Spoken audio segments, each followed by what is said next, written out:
for our town hall meeting. So the first thing I'm joined here this evening with Mrs. Rotelli, Mrs. Vitale, Mrs. Gerber, Mrs. Guernsey, Mr. Peterson, Mrs. Maxon-Kennelly, Mrs. Kelly, and Mr. Asa will be joining us shortly, and myself, Mrs. Jacobson. If everyone could rise for the Pledge of Allegiance, please. I'm just not turning. I pledge allegiance to the flag of the United States of America and to the republic for which it stands, one nation, under God, indivisible, with liberty and justice for all. Okay, and I would like to introduce our esteemed moderator for this evening, Mr. Chris DeWitt, who serves on our Fairfield Board of Finance. So Chris, you want to open us up and lay down some of the operating rules for this evening, please? Thank you, Madam Chair. First off, I'd like to offer my congratulations to the new officers of the board. Hope you serve well, serve healthy. Good evening, everyone. The rules are pretty simple. No? Oh, yeah, it is. Is it working, Jer? Yeah? Jerry's always telling me to get closer to the mic. Rules are simple. 8 minutes to come to the podium and state your case, ask your questions. My role here tonight is to facilitate the discussion. If anyone goes too long, I'll ask them to please wrap it up. One of the other things I'll do tonight, especially if we get more people, is if we get stuck on a specific topic for multiple people, I might ask, if we talk about one topic, I might ask, is there anyone who has a different topic to discuss so we can keep the discussion flowing? We do want everyone to be heard, so if I do ask for a different topic, it doesn't mean we want you to sit down and not come back up. We just want you to come back up near the end and discuss that topic. There is a sign-up sheet, so when you come forward, you could please state your name. Do we need their address on the record as well? Yes. Ms. Gerber says yes. Please state your name and your address for the record. And I think that's it. So who would like to be our first question? Mr. Sahagian, how are you, sir? Well, thank you.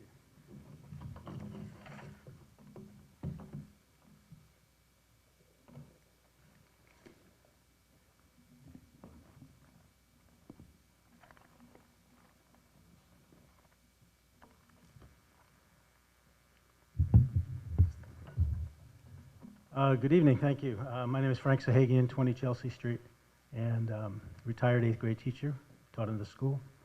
So this is all my old stomping grounds here. First I want to thank you guys for doing this again. Every time, you guys do so much during the course of the year, and to take the time out to do this is awesome. So I really appreciate that. The last time we were here, I think, was in March, and when I came before this committee at the same format, I wanted to talk about the racial imbalance plan as well as redistricting. And if you recall, there was not much interest in talking about redistricting at that point because it was premature, which I could appreciate and understand. But obviously things have changed, and now we are talking about redistricting.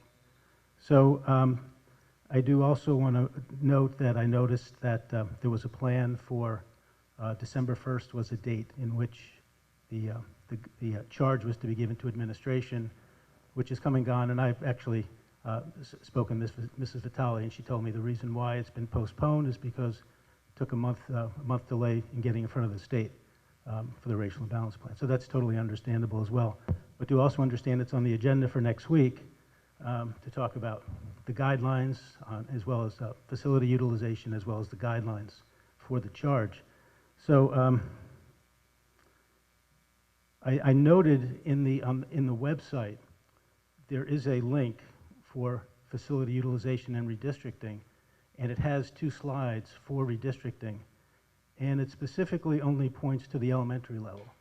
So that's one of the things I wanted to talk about tonight, is that where it's going to stay only, this charge, will it only be for the elementary level, or will it be a comprehensive plan or a comprehensive charge to address the middle schools and the high schools feeding as well?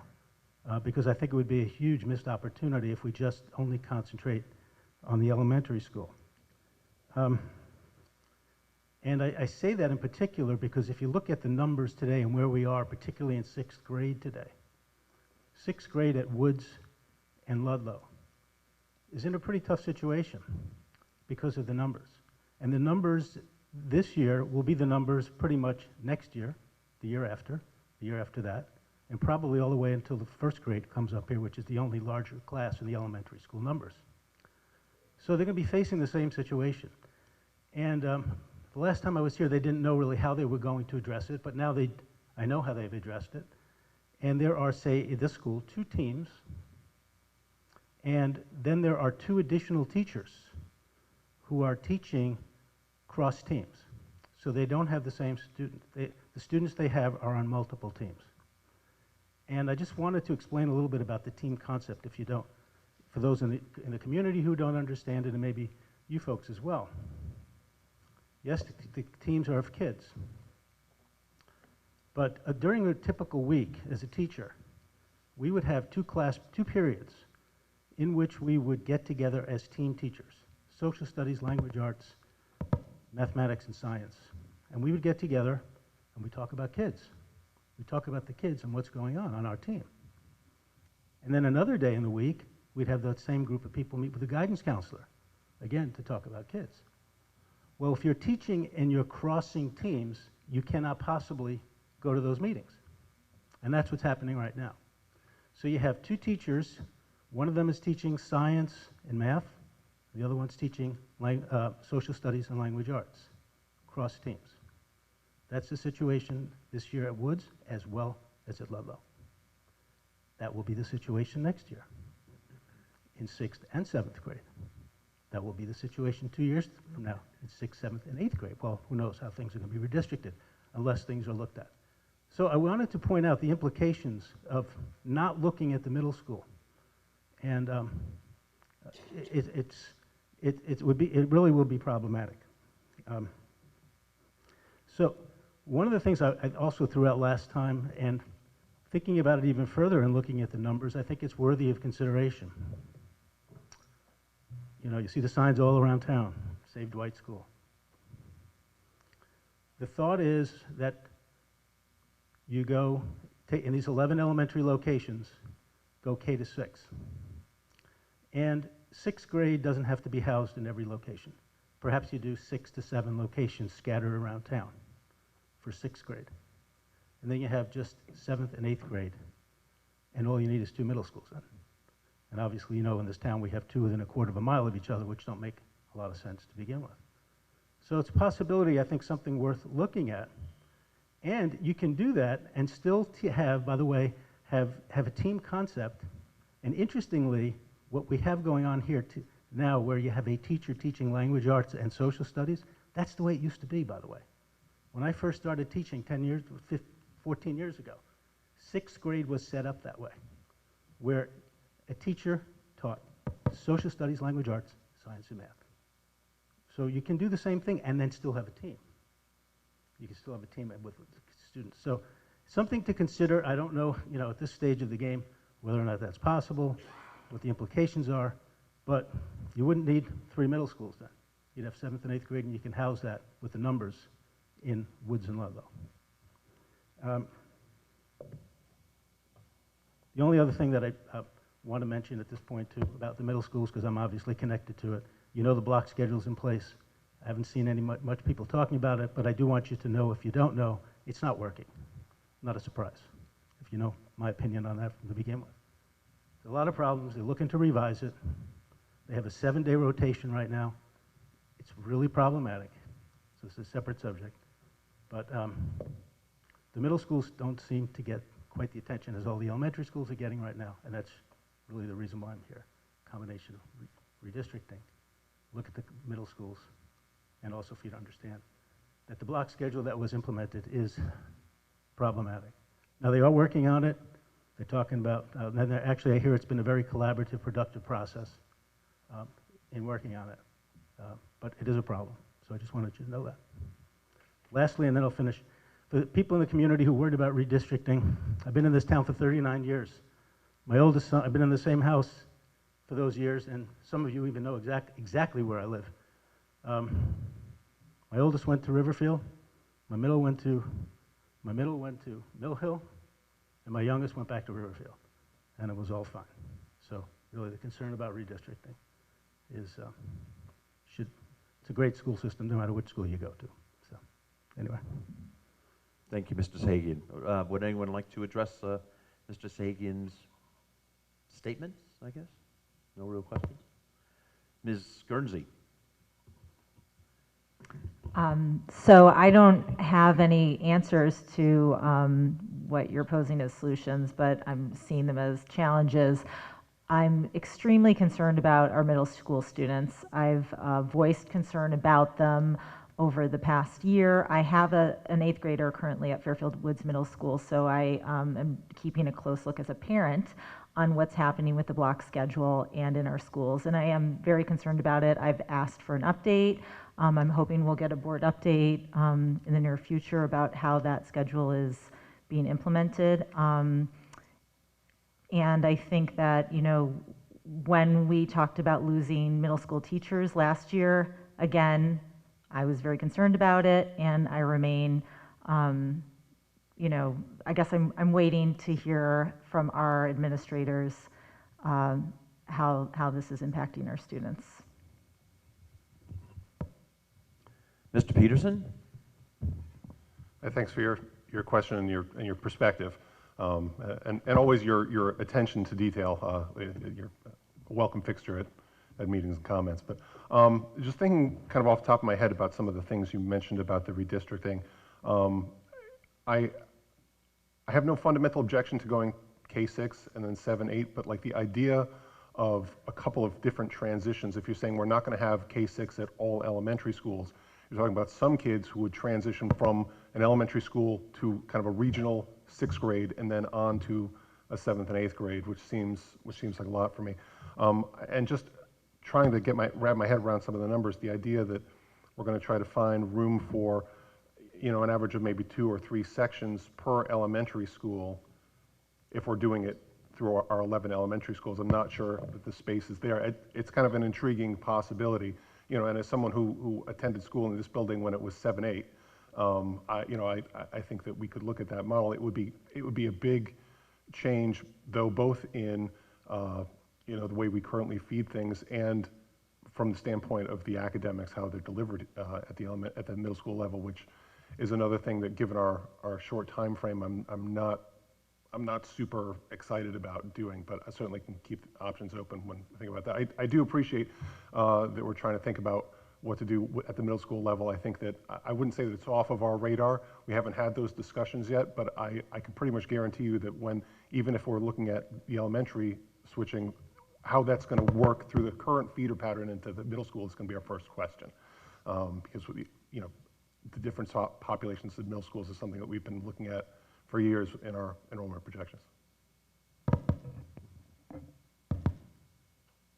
Any other comments from the board?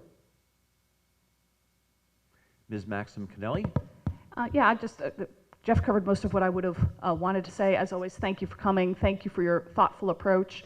I would encourage you to put your thinking hat on, because the first thing I wrote down was middle school solution, ? To your point about the teams, because what we do know is that the budget will be very tight, and the easy solution is to simply make the class sizes smaller and hire more teachers. And that's exactly what we did not do in last year's budget session. And we had a sizable increase, so that there was no appetite for doing such a thing, and I'm not sure that I would see one coming up. And since we can't manufacture children to fill sections, to have an additional team, crew, whatever it's called at the third school, community, thank you. I would be curious if you have another idea, because I think we're all open to that. You know, we've all had someone through middle school. We all recognize that as a real tangible strength of our middle school program. And so it's not something I think anybody did, you know, easily in January. We just recognized that we can't solve that without cutting from something else, and there was an awful lot in that budget that we were quite wedded to. So I would throw that out to you, because recognizing the challenges that Mr. Peterson said of keeping that 6th grade and not thinking that we're going to be able to pull that off in 6, 7 months, to prepare for something like that. I would be curious if there's another approach to this. And in terms of the block schedule, I have heard nothing about what you're saying. I look forward to Mrs. Guernsey's point in terms of we are waiting to hear. I probably would have not dismissed, but not gotten upset if I'd heard of issues in September or October because it was brand new. But if there are still issues being talked about now, I do think we need to hear it, but I have not heard that it's not working. So I would be, very interested to hear more about that topic if you know it now.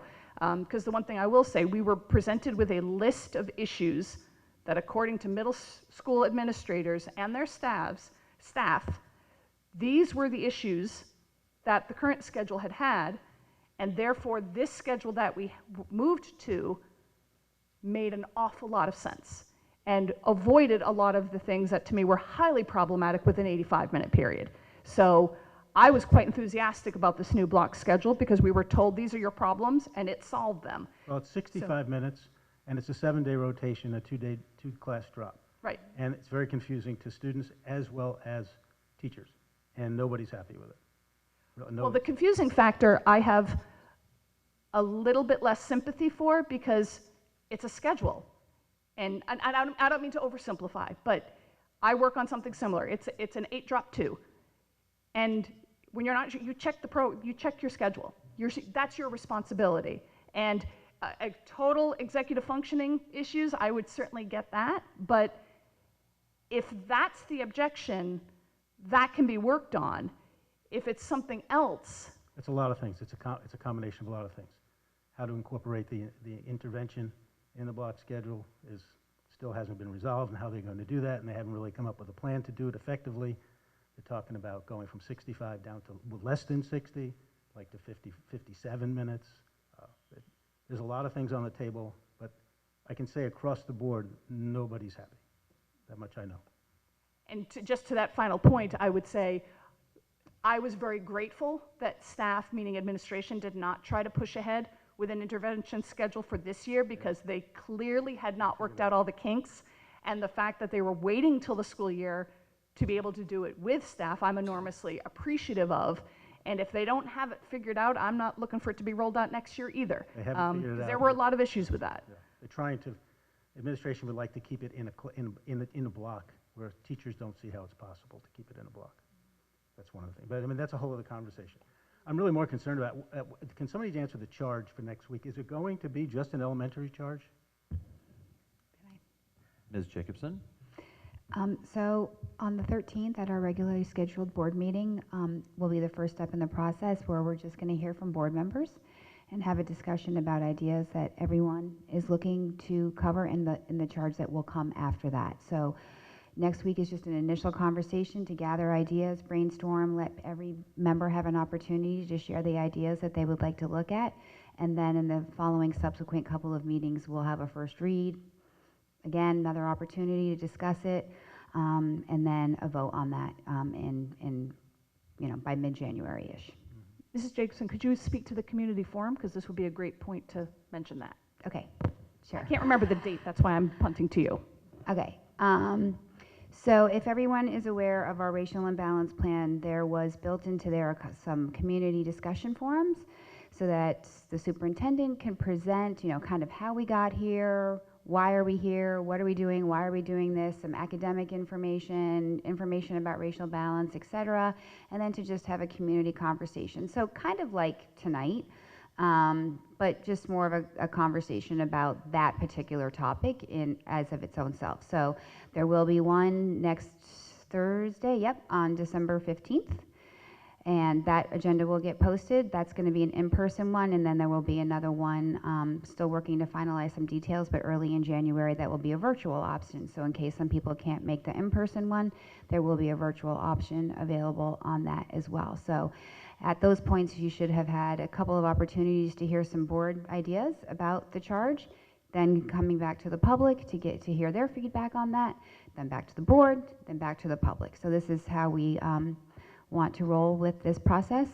And then after we have our charge, that will go to the consultant who will work on the scenarios. So that's, I hope that answers your question. So just ideas next week, then it'll be a first read, then it'll be a vote following our normal process. Does that help?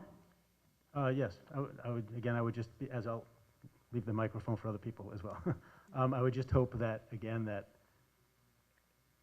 I'll have an opportunity to talk more about a comprehensive approach as just opposed as elementary, because I think it will be a real missed opportunity for us if we only look at the elementary and do not look at the entirety of middle school and high schools. Okay. Because there's so many opportunities. So, Thank you very much. thank you. Thank you, Mr. Sagan. Anyone else have a question, comment?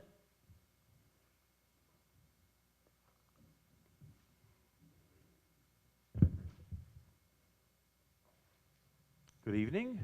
Evening. And what's your name, sir? My name's Greg Bosch. I live at 470 Jackman. I'll write down my name at the end. Thank you. Thank you for this opportunity to address the board. I was hoping that we could make some time this evening to talk about elementary level reading curriculum.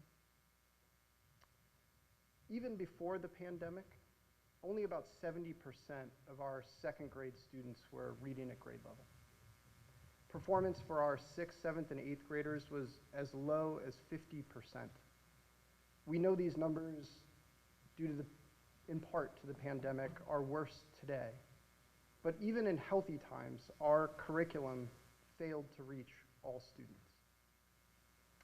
A growing number of parents I talk to are familiar with reporting from Emily Hanford. That's Hanford, for anybody who's not familiar or maybe listening from home, from American Public Media. You might be familiar with her podcast called Sold a Story. For those listening tonight that have a child that is struggling to read like mine, if you're unfamiliar, I hope you'll lean into this part of tonight's conversation.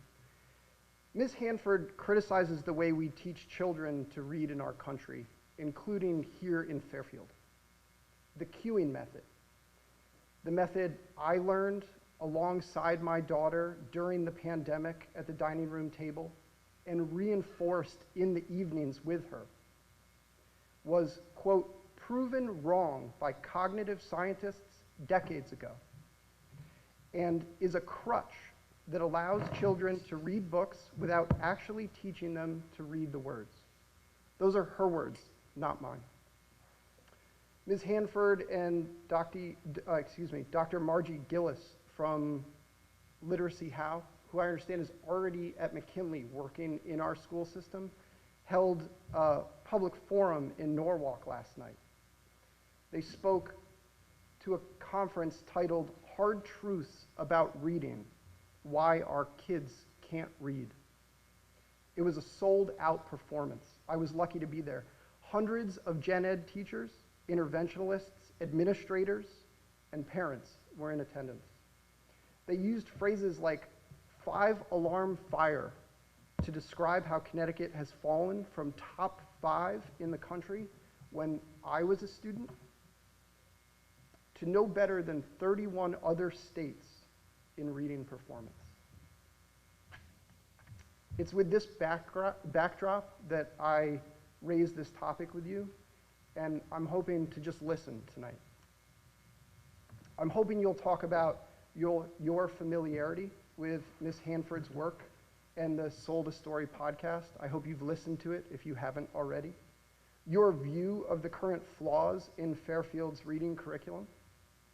Our state's recently passed right to read legislation and what it's going to make us do as a district in the coming year.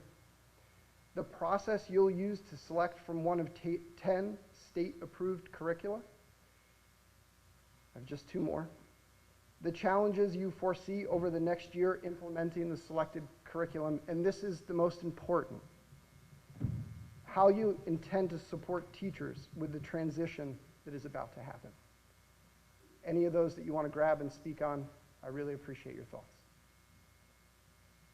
Thank you. Any board members? Oh, Ms. Maxim Kennelly's ready to go. Yeah, you just captured the topic of my summer. I had been getting articles sent here and there through my job, which I'd always meant to get caught up on. A lot of them on the what's up with the achievement gap. And I started reading. And the more I read, you talk about a 5-alarm fire, I was livid. absolutely livid and devastated and horrified. I was then directed actually by a Fairfield Public Schools staff member to 2 books, one called The Knowledge Deficit and the other called The Knowledge Gap, which blew my head off. And all laying out the balanced literacy versus the science of reading. So I have not seen the podcast, but not because I wasn't interested, but because of so much reading I had done this summer. Because it's what I spent, there was not a lot of leisure reading for me in terms of fiction. It was all on that, because the more I read, the more fascinated I became by the topic. And spoke with a few staff members of just, please tell me the person we are bringing in for elementary ed is a 100% science of reading person. Because if he or she is not, at that point it was he or she, I didn't know who it was going to be, this person needs to know that they're going to run into a brick wall, which is me. And so at the end of the day, they were not telling me anything about the applicants. But at the end of the day, once she had been hired, Ms. Gauze, and I saw her resume and heard more about her, it was incredibly heartening to know how solidly she's behind the science of reading and finds it inexplicable that Fairfield isn't already there. We're lucky to have, I'm sorry to interrupt. Yep, that's all right. We're That's what luck- this is for. We're lucky to have her from Norwalk. Yeah. She has Westport a decade ahead of us. Yes, and it's just so, I absolutely, but the point that you ended with, and then obviously want to turn it over to my fellow board members, is everything hinges on your final 2 points, which is the professional development and the support we offer to teachers. Do I feel the need to wait for 100% teacher buy-in? Not after what I read this summer. I was all set to move even faster, which would have been inappropriate. We are doing it appropriately. Are we doing it at an expedited pace? Yes. Am I still concerned about that PD support? Absolutely, and it's what I will be questioning about every time that we're talking about this on this agenda. Where's the schedule? What's being achieved? And it's the questions I've already been raising of what is the communication with staff? What are they learning? What are they finding out about? Because we have gotten some alarmed emails, and I have to believe that a lot of those are coming because staff is raising concerns to parents, perhaps feeling uncomfortable to do so themselves. I don't know, I shouldn't conjecture. So do I want teacher buy-in? Absolutely. Am I willing to wait for it to be at 100%? Not even remotely. This is way too important. We've been doing it wrong for way too long. I've posted about this online today. I consider this to be the single most important academic decision that we will be making in a decade time span on either end. It's that vitally important. So I will only say to your final 2 questions that is where I don't know the differences among the options. I have to trust the process in that, and make sure that, we keep hearing that there's staff buy-in, that they have used their rubric, that it seems solid, which it was shared with us, so we got to see it and its results. And then the one part we as a board have to keep on top of is that PD commitment, teacher support commitment, and the aspect of Fairfielding it. There is a degree of choice, but one of the essential parts of science of reading, which a lot of people don't realize, is the content focus. We need to have assured content experiences. This is not supposed to be about students picking their own books. Is there student choice? Absolutely. But the school system has the responsibility of teaching a content. And it can be with history, it can be with science. There are all sorts of nonfiction ways to approach this. But it really is, when you dig in on the science of reading, it is fascinating. So I'm so glad you asked. Ms. Rotelli? Hi, thank you. I agree with a lot of what Ms. Maxim Kelly has already said, and I'll just add that I also have a daughter with a reading disability, and although she is now in high school, about a decade ago, I went to a sold-out Margie Gillis forum down in Norwalk, and it was unbelievable. I reached out to her privately. She helped me privately. I know exactly how the school system has failed our kids, especially our kids with reading disabilities. I am 100% thrilled, and have been and have said it, that our SPED department and Mr. Mancusi has partnered with Literacy How and Margie Gillis on our Early Literacy Academy. I think It's a small step, obviously, to the problem. 7 students. Exactly. And look, this is my entire story of why I'm sitting on the board has to do with my experience with my children in school. And I would love it if we could just fix it all like that. And sometimes the most frustrating part is just how slow everything takes.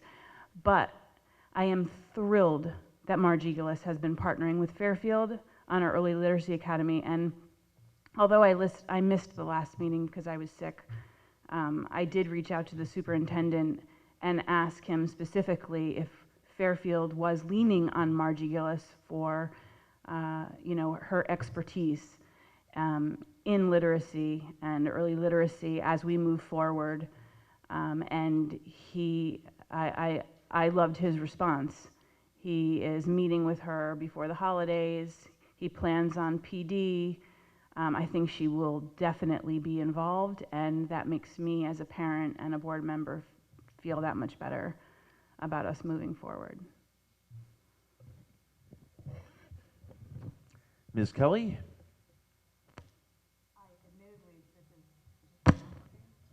Sorry. Admittedly, this is definitely a little out of my comfort zone, talking about ELA, but in general, my biggest concern, I think, is similar to your last two in that I think, and I know some of this is being dictated by the state for whatever reason, the sense of urgency of how quickly we plan on rolling this out, which to me does seem like an issue. I don't care if we all can agree and every teacher has buy-in. We could have buy-in from everyone. Rolling out a program to do everything we want it to do overnight is obviously not going to happen. And I just worry that we're biting off a little bit more than we can chew by saying it's going to be rolled out by September and everyone's going to be trained. And I understand that not everybody might have the buy-in even. So I think there's a lot of hurdles and a lot of reservations I have about that. And where I also have a little bit of concern is I'm not denying that what we're currently doing doesn't work for everyone. It clearly doesn't. But I also think we have to be realistic and know that what we are going to bring in is also not going to work for everyone. There are things now that are working for some of our kids. I have seen, we have all seen reports of test scores that really don't make Fairfield look terrible. Now, again, those are standardized tests. We don't want to hang everything on that. I'm not saying that, we shouldn't change things. There's always room for improvement, and I've listened to the podcast.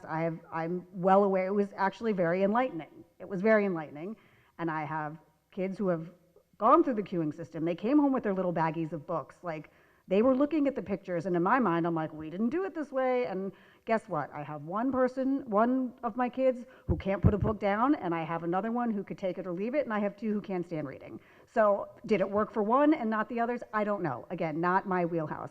I just worry about rolling it out, and I also worry about, I hate to use the term, but kind of throwing the baby out with the bathwater and saying we have to throw everything out and start new, because we have had a team of specialists, and it's not like we haven't been ignoring and just kind of doing what we were told. I feel like we have newer programs, I think, that we have been working on at the elementary level over the last couple years, and I don't think the board has been presented with any data on how those programs have succeeded or not succeeded, and I just feel like we have been working on it. It's not like we've just been sitting on some failing system, and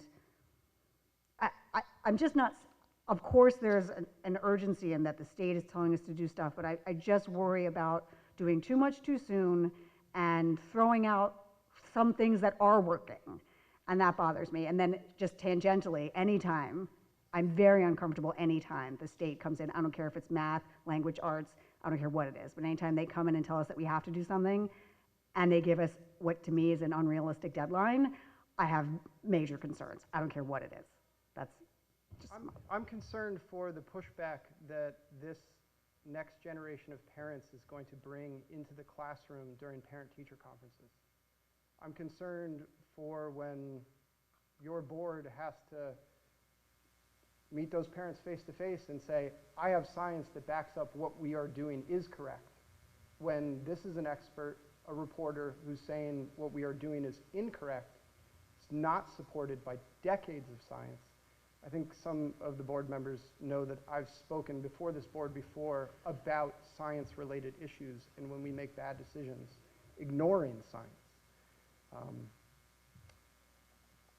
I feel, as a parent, my daughter's going to be in 4th grade next year. We've lost 3. And the Fairfield Public School System taught me to teach her what is now being criticized as the wrong way. Any other board comments? Mr. Peterson? I thank you. I'll just speak very quickly because I do agree with some of the points that have been raised here on strictly curriculum basis, and I've also read the knowledge deficit, and that was a bracing read. In terms of support, I would just say that pay attention this upcoming budget season. I'm the chair of the Board of Ed Finance Committee, and just yesterday we were talking to the administration about the amount of money that we may be looking to spend over the course of the 23-24 school year for supports specifically for this program, and it's not a small number. I'll just leave you with that. Thank you. May I ask just one last question to the board generally? Would you, If it's quick, yes, would please. you be willing to, by show of hands, raise your hand if you agree it's a problem? Agree, what's the problem? The queuing method and what we're currently teaching in Fairfield Public Schools. Do we have a reading curriculum problem? For some students, yes. Can I give a verbal response Ms. to that? Maxim-Kennelly, yes? I think one of the problems with the queuing method, and this is something that if you haven't read about it, you wouldn't know about it, and so that would include board members as well. The problems with the queuing method don't happen in kindergarten, 1st grade, and second. They can. The more, extreme issues of totally not working. The problems start to emerge in 4th grade as those pictures start to go away, and I can assure you as a high school English teacher, the problems are very manifest in high school. When I will have a student, I mean, this is just a very, very small example of something. A student will need me to read a word to him because he cannot decode it. The moment he hears the word, he knows what it says. Well, if I'm not standing right there, that is a misreading opportunity. When I'm doing something which just so clearly shows that so many of the roots of the achievement gap are in this literacy approach, it's staggering. So do I think the queuing method works for some students? No. I think what works is those students are getting a lot of support at home. They're taking to reading more naturally. They would have succeeded no matter what approach we did. I do not think the queuing method approach works. I think they might be getting the word in the kindergarten, 1st and 2nd grade. After 2nd grade is where it starts to break down, and that's why the 4th grade reading scores are such a telling moment of when that breakdown is starting to happen. Thank you for your time. Thank you. Next question? Comment? Wow, tough crowd tonight. You're here. I mean, There we go.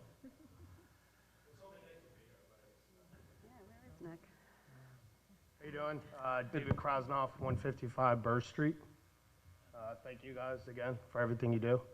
I just want to bring up a few topics as it pertains to capital planning, the redistricting, and facilities.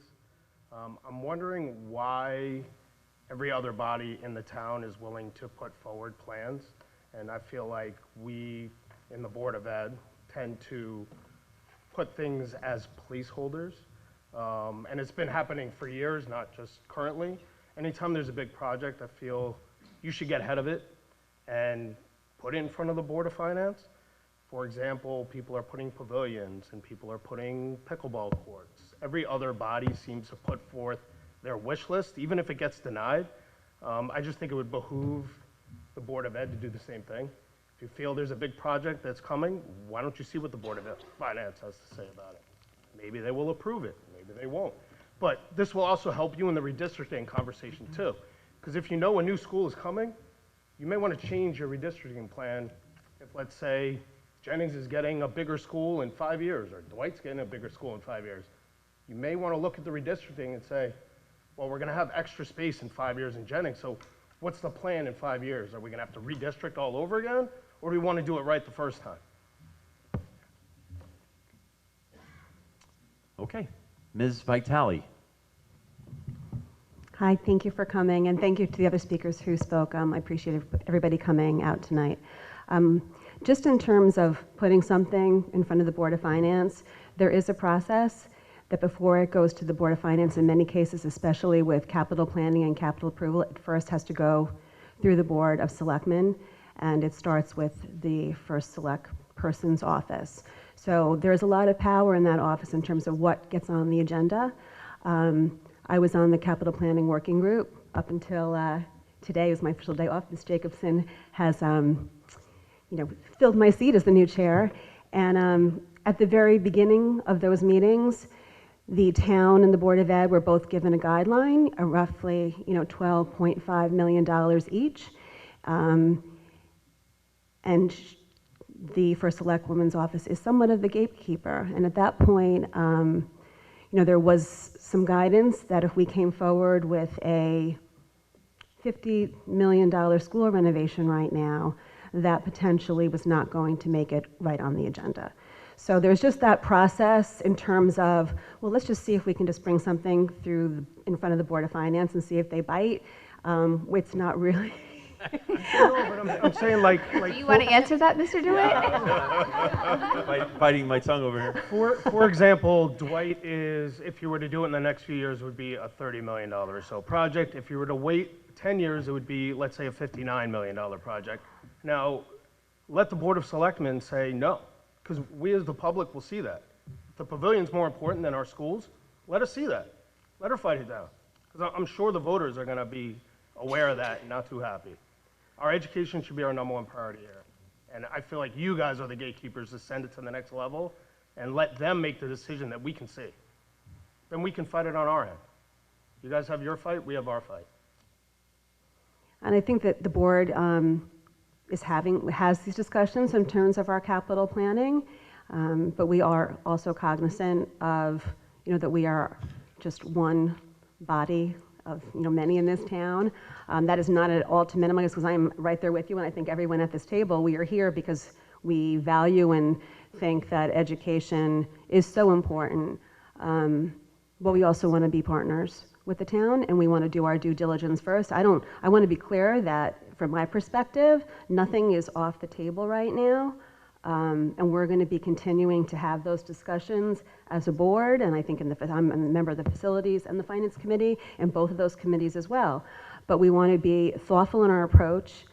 Before we bring a project before another town body, I think it's important to do our due diligence here first. So when we go and we make our case, we have got all of our T's hopefully crossed and our I's dotted, so we can really move it forward and not just have it go as a wish list, but because we looked at it and we have the data behind it, and that's where we really are right now. And I appreciate that it may be taking longer than some want, and I appreciate your patience on that.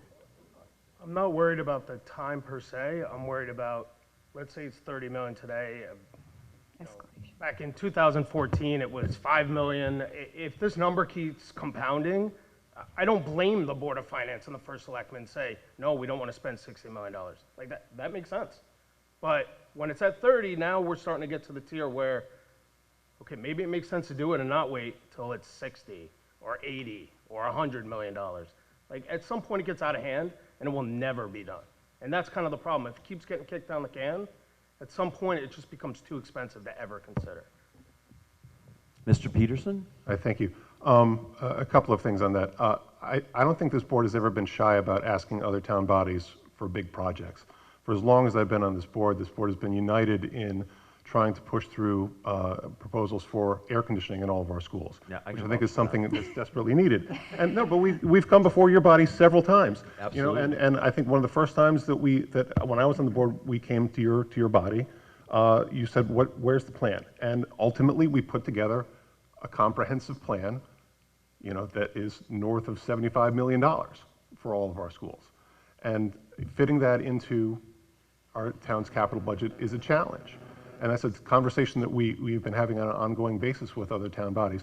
And I might say, frankly, not to throw something back to Mr. DeWitt, but like if you want to try to convince the Board of Finance to change their ideas about debt service, then you know, that may be a way to clear up, you know, give us more you know, bonding room. That's not a conversation that I'm willing to have. No, But- and I get it, but like in the AC plan, the same 2 schools are getting neglected. So you gotta understand the people that go to those schools, it's not fair to say to them, we're gonna spend on AC, but your school needs to be done, but it's too expensive. We're not even gonna ask the Board of Finance for it.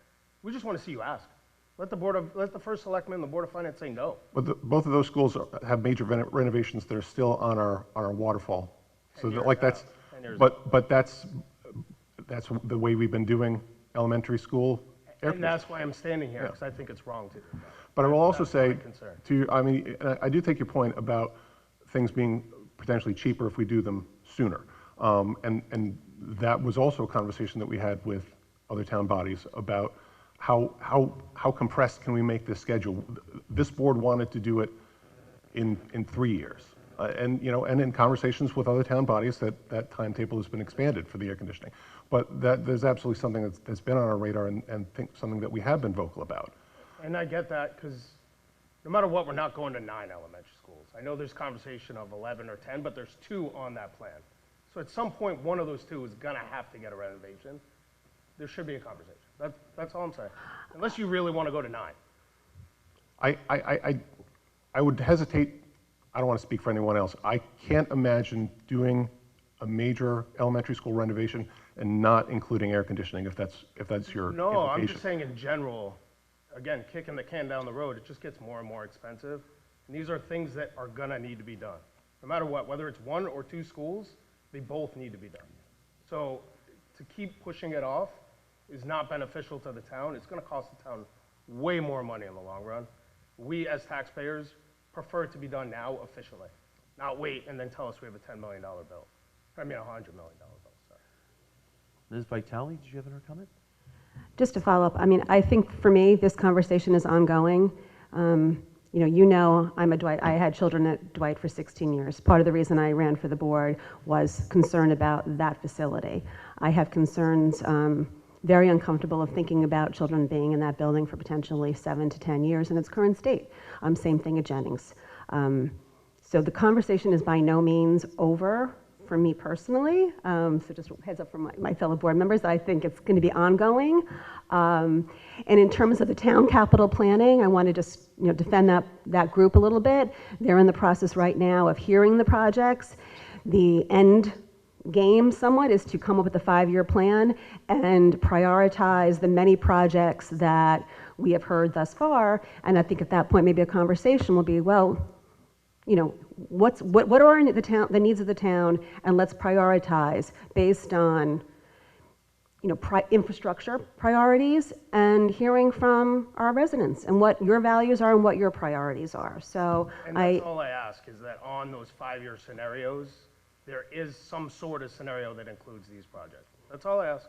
Well, and at one of the last meetings, Ms. Charlton, the chair of the Board of Finance, asked, came to this board and asked, bring us the scenarios. Let us know what it looks like. Maybe it wouldn't go before the Board of Finance, but this working group is a venue which I think we can run those scenarios.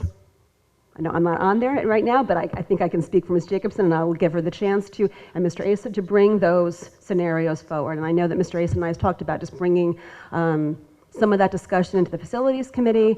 So that work is ongoing, I think. I really appreciate that. Ms. Gerber?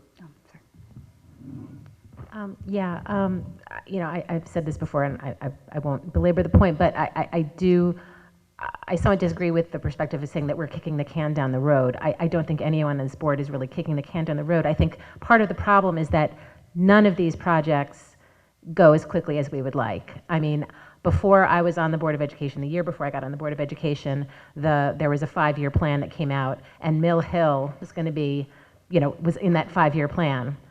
I was the Board of Ed rep to the Mill Hill project that is just coming to us for completion at our meeting next week. So, I mean, through just logistics of projects, sometimes things blow up. Osborne Hill and the PCBs ballooned from being what was going to be a relatively small project to an incredibly large and difficult project that we then had to go out and do PCB testing in all of our schools. So that added on. Ludlow's roof blew off. I mean, all sorts of things happen, unfortunately, that then just create these roadblocks that keep us from being able to stick to the timeline that this board and previous boards really, really wanted to stick with. And so there is that aspect of it, and not to say that I am not completely sympathetic to Dwight and Jennings.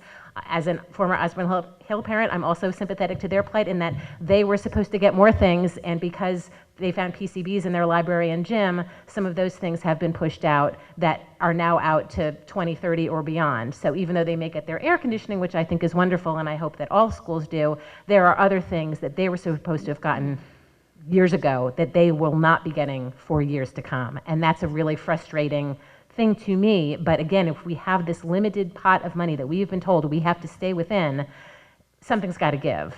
But Dwight was supposed to be completed in 2014. It's now 2022. So tell me that's not kicking the can down the road. It is.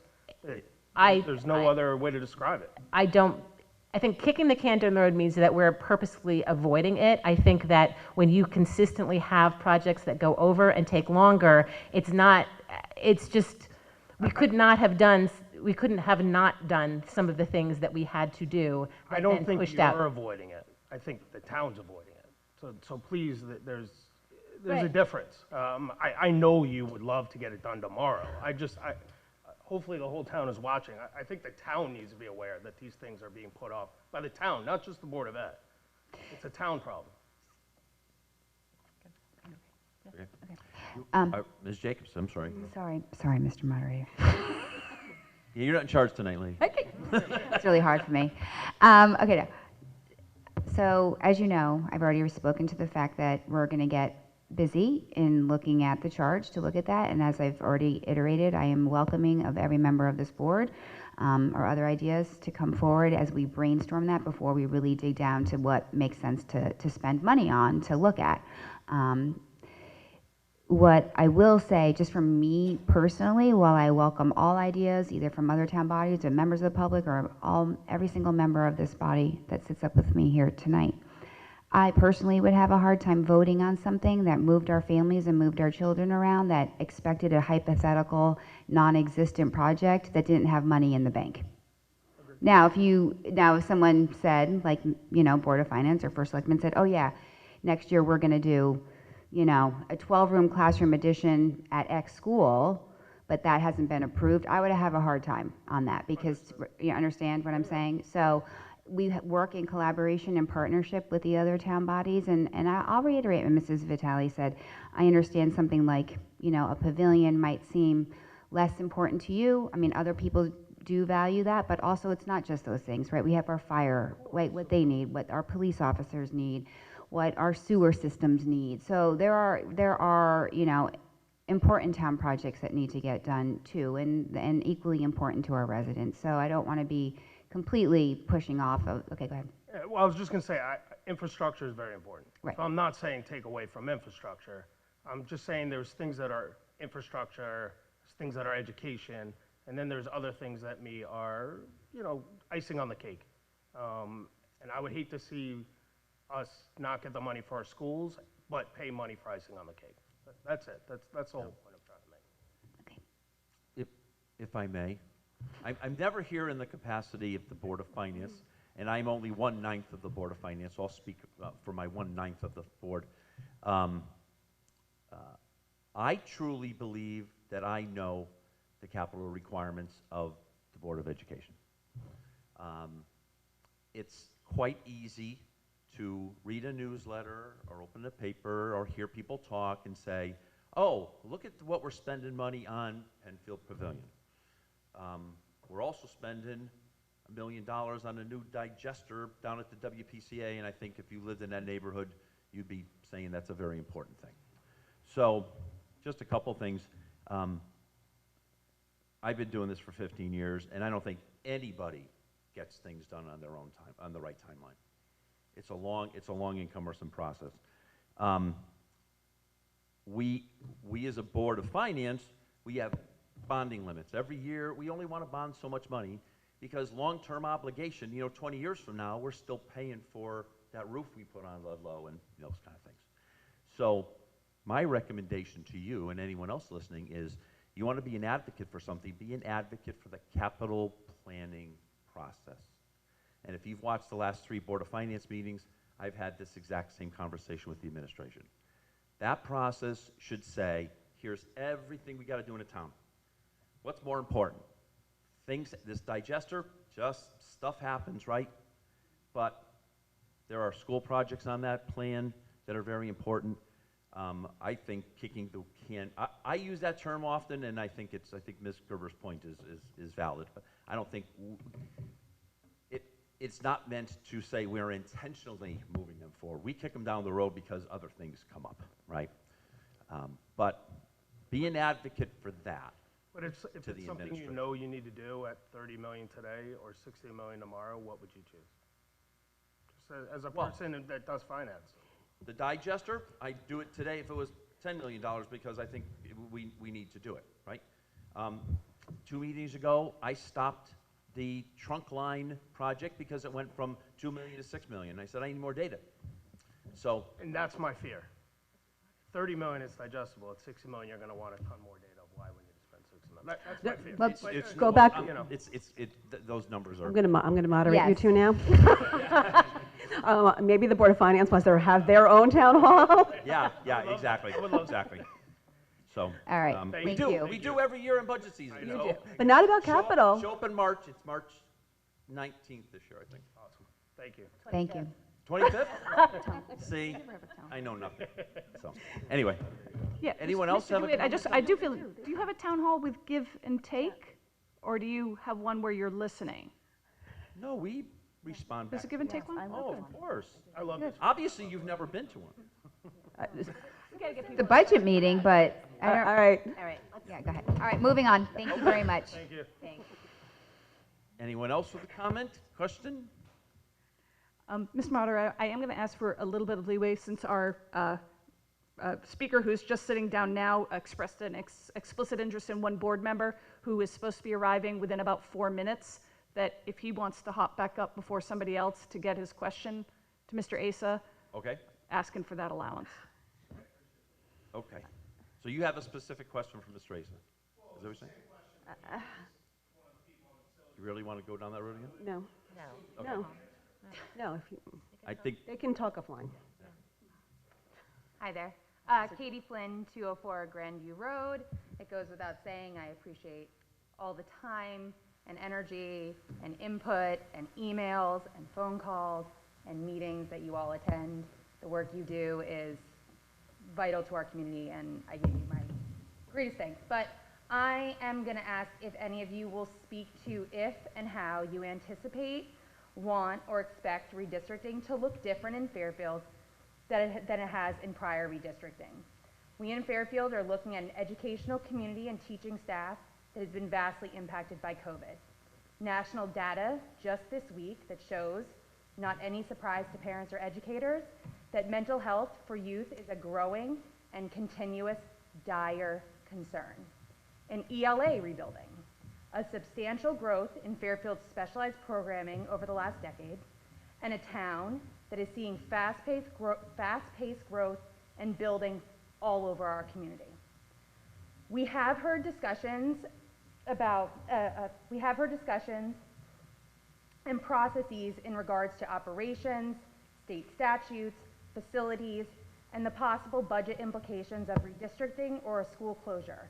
But can you speak to how socio-emotional concerns, mental health, and academic outcomes play into your thoughts on both the current ongoing process and the possible outcome of redistricting in this current environment? Sorry. anyone want to take that softball? Mr. Peterson? I guess I'll start. I'm sure other board members will have other things to say. Last time we were here, this was brought up earlier, Alex Durrell in the audience asked, when are you guys ever going to get around to redistricting? And I said at the time that I was probably the most in favor of a townwide redistricting, Oh, I remember. but I was not eager to do it because we were right in the shadow of COVID still. I did say that. You can go back and look at the tape. You're looking skeptical, but I said that. I would much rather have had a longer runway to do this, but we don't, and that's unfortunate. And I think that it is going to be a strain on our community. And the best that we can try to do is try to minimize that. And one of the ways that we can do that, I think, is be as transparent as possible about the process. On a more specific note, something that you mentioned that has been in the back of my mind, and I'm sure we'll talk about this when we talk about planning principles, is how much space we need to allow in our individual elementary schools for special programming. The number of CLCs we may need in the future is not necessarily the number that we have today. And how are we going to think about that going forward? What kind of flexibility are we going to keep in our our classroom distribution? So those are things that are running through my mind in particular. But again, I think that the best that we can do at this point is to just be aware that at the end of the day, we are moving individual children that have feelings and are going to be confused, and it's going to be very difficult for them to understand what's going on, and just keep that in mind at all times. Ms. Maxim Cannelli? I think this is actually a very perfect dovetailing of two parent questions from the audience, because immediately both speakers are seeing where we are. On the one hand, we're a board that's being asked to move something forward now. On the other hand, I can tell you with zero doubt in my mind, because it already sabotaged an aspect of the Mill Hill renovation, which was because we did not have a redistricting plan, that was made a smaller school. We went from a 23 to a 21 classroom school at Mill Hill. Again, and that will always stand as one of the worst decisions that ever happened in this town. Okay, that's an overstatement. As a very bad move. Why? We didn't have the redistricting plan. We are, just to make my point, we just heard from a Dwight parent who wants us to put a plan before the town now, and we know for a fact, because it happened with Mill Hill, that we will get no traction with any town body unless we have this sorted out. So we are in this constant state of, there's a great deal of urgency to an awful lot of what we do, and an awful lot of what we do depends on our doing other things that also have urgency. So to your point of why are we rushing this? Because there's an awful lot else that if we don't tackle this once and for all, we will never be able to move forward with, or move forward with in a manner that we may not want to be doing, but because we delayed, and with good legitimate reason. You know, to Mr. Peterson's point, who has been very open about his feelings about redistricting. And he did finally, you know, articulate, we're gonna have to slow it down a bit. But here are two parents seeing why this is a difficult job, and yet we have to keep moving. So I would say that, one.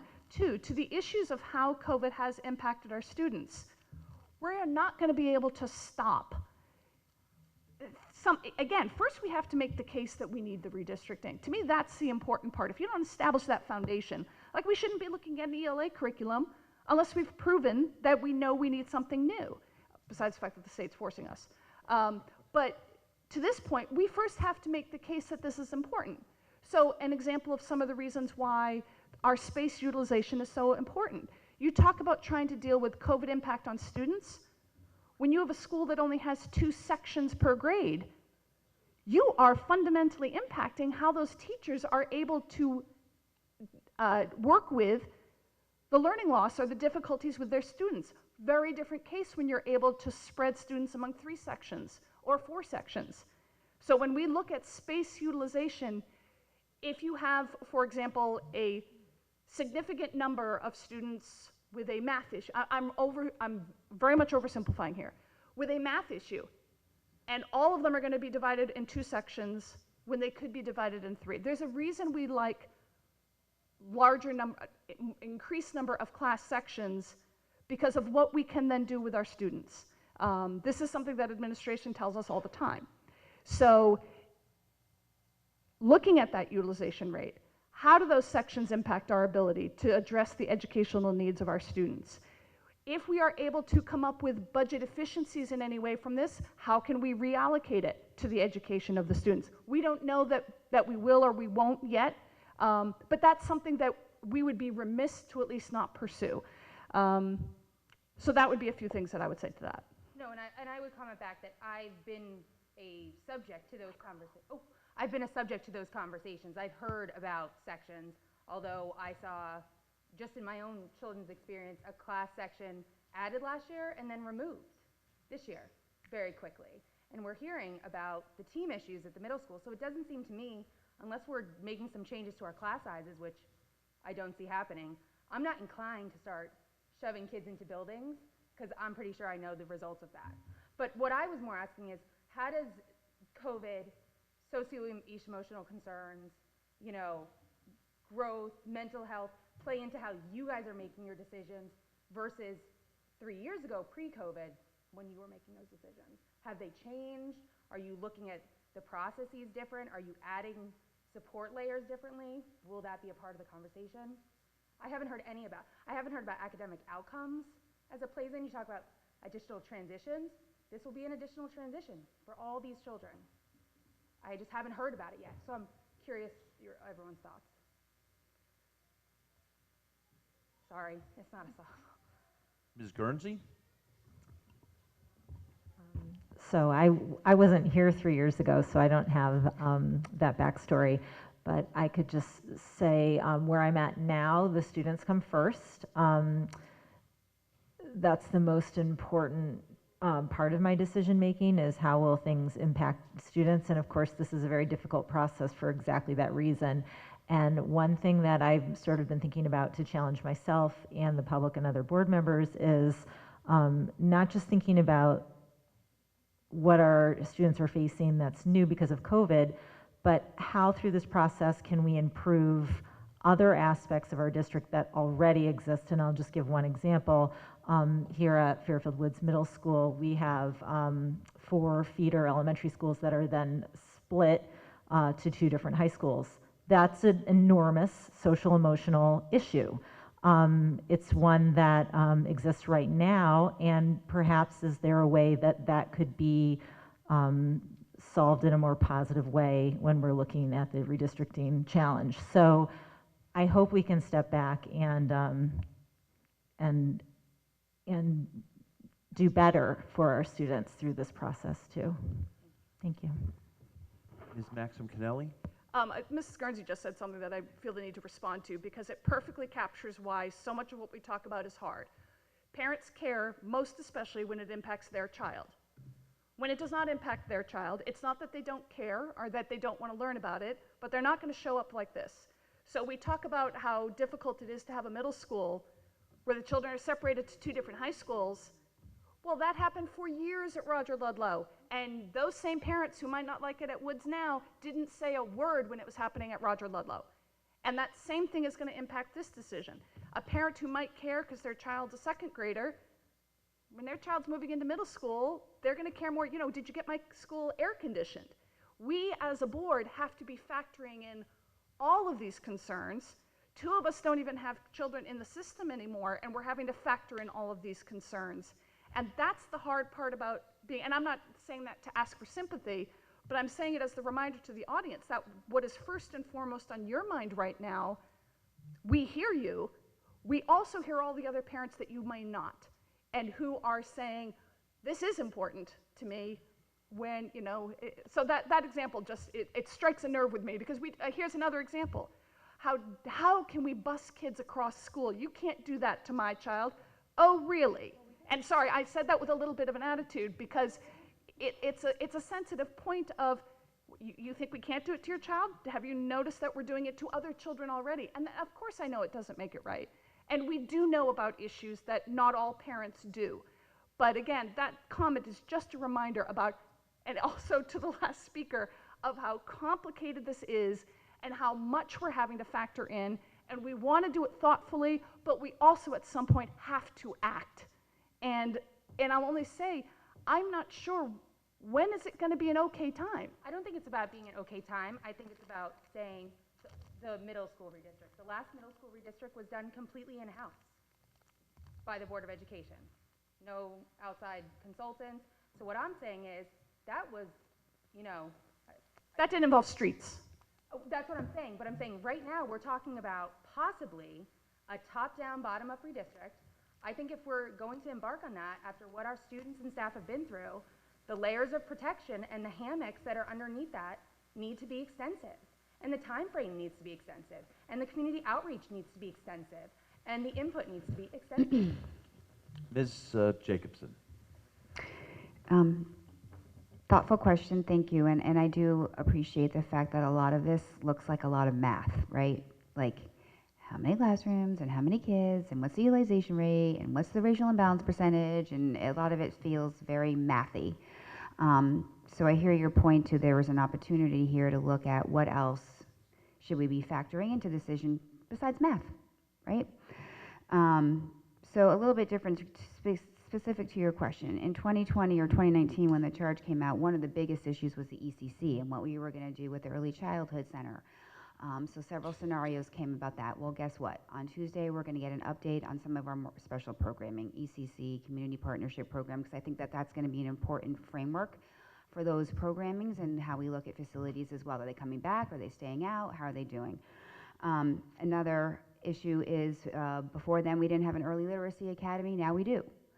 So as Mr. Peterson mentioned, getting a really good handle on what kind of special programming, not that we have today, but what do we need to build for the next 10 years? How much room? I mean, if you think about all of our special programming, we have a small elementary school offline already, right? We have like 15 in our elementary schools plus ECC, that's a 441 right there, right? I mean, it's like we do have a school offline already. They're serving our students, but you know what I'm saying from a capacity standpoint. So some things are very similar to what they were and some things are new. Coming out of COVID, do we have more programming needs? We're gonna ask about that, and no one has a crystal ball. Development, that is, we had already been talking about development, but a lot more has happened in that arena since 2019 as well. So I'm always looking at where is the development happening.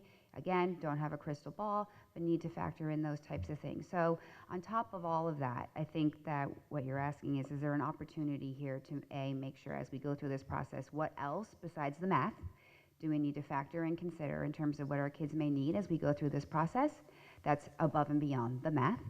And also, is there an opportunity structurally in terms of our things that we might want to look at? If we have an early literacy issue, should we change K2 class sizes? You want more sections, we can lower class sizes. So, you know, that may come up in the scenarios. I don't know. We're not there yet. I'm hoping after hearing from everyone on Tuesday, you know, I'm really happy we had this tonight so that we can carry this with us over the weekend and maybe everyone can formulate what they thought they wanted to look at and then maybe something else that they want to look at Tuesday. So good to note and to think about what else beyond the math do we want to consider right now. Thank you. Ms. Kelly? Similar to Ms. Guernsey, I wasn't here 3 years ago, so to comparing the different trains of thought. But the one question that I keep asking myself, specifically when you talk about, you know, just coming out of COVID and SEL and all that stuff is, you know, we are 2 years out from COVID, if you will. And the question that, give or take, the question that I wrestle with myself on that, because we hear that a lot, like due to COVID and the learning loss and this and that. When, in my mind, what I'm trying to figure out, what I'm really trying to figure out, and maybe I have to wait for the experts to come out with a study, I don't know, but like, when do we stop measuring things that way? Never. Well, These kids have been impacted in quite arguably. I have a. Well, but we can't not make decisions never based on that. So while I hear you that there are lifelong effects and they will carry them, we will all carry some of this with us for the rest of our lives. We have to keep living and we have to make these decisions. And we may not like them and we may feel like we need to keep saying, we're not ready, we're not ready, we're not ready. But none of us know the answer to that question. Is it 2 years? Is that enough? Is it 5 years?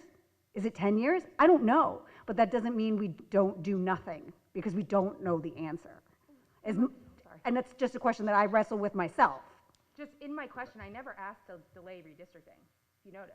What I ask is, what different supports are you putting in as a result of COVID and growth in our community and SEL concerns that are not COVID, that are just directly, they're looking at the brains of teenagers that look different. Yep. So I think it's going to be forever. I think it's disingenuous to say that this process isn't going to look different 3 years from now. So I'm not sure when, but I think it's something that needs to be discussed at this table. Ms. Vitale? Thank you for the question. The social emotional needs of our students, We went through the audit, the SEL audit last year. We're going to be hearing about implementation for next steps this year and moving forward in the years ahead. I think everyone is cognizant of living through, hopefully a once-in-a-lifetime pandemic has had effects on everyone. You know, we've all lived through some measure of trauma. But I think that, to Ms. Kelly's point, being, you know, the adults to help move our children forward, we need to work together on that.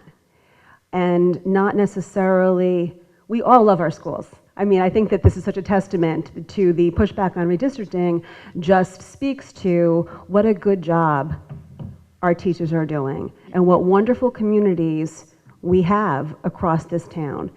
And I'm going to put that out there to the adults in the room, that needs to be like positive messaging, and having that conversation that if and when this happens, it may not be the end of the world if you're going from, you know, Mill Hill to Riverfield or vice versa.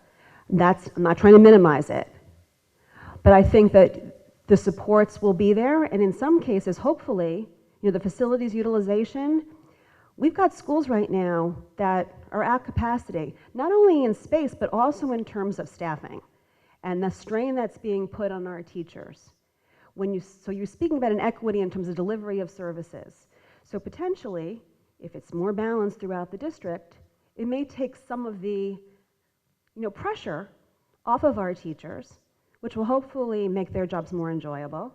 And hopefully, you know, happy teachers equate with happy students. This is just the first, well, not even the first. We're at the beginning of this process. There's going to be many more conversations and really looking to the community to be partners. And we're open to ideas, hear you, and I think that we'll bring that back to the superintendent and you know, administration in terms of next steps. But there could be positive outcomes to this for our kids. And I think in terms of the, you know, those kids that went through COVID, grandfathering, I mean, that might be something that this board needs to discuss, because by the time this redistricting goes forward, you know, a good portion of our elementary school students will have not been in elementary school through COVID. So just keep that in mind. Thank you. Okay. Next question.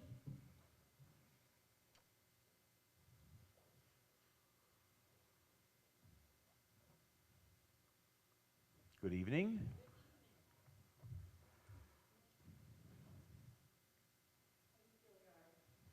126 White Oak Road. Thank you all so much this evening for hosting this. This is great. I think, can you just say that into the microphone, I'm please? sorry. Heidi Gilliard, 126 White Oak Road. Thank you. I just have something I just wanted to mention, and it's far loftier than reading and redistricting. You need to. Sorry. I just wanted to mention something that's a little bit loftier than reading, perhaps, and redistricting and facilities. It has to do with the Fairfield boys ice hockey team. That was a joke. I'm hoping that there's a plan afoot for going forward, budgetary-wise, for the boys hockey team.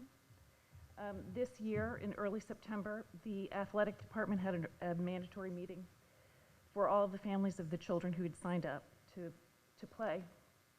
The meeting was attended by both of the high school athletic directors, both of the high school principals, and the coach to go over commitment level and expectations.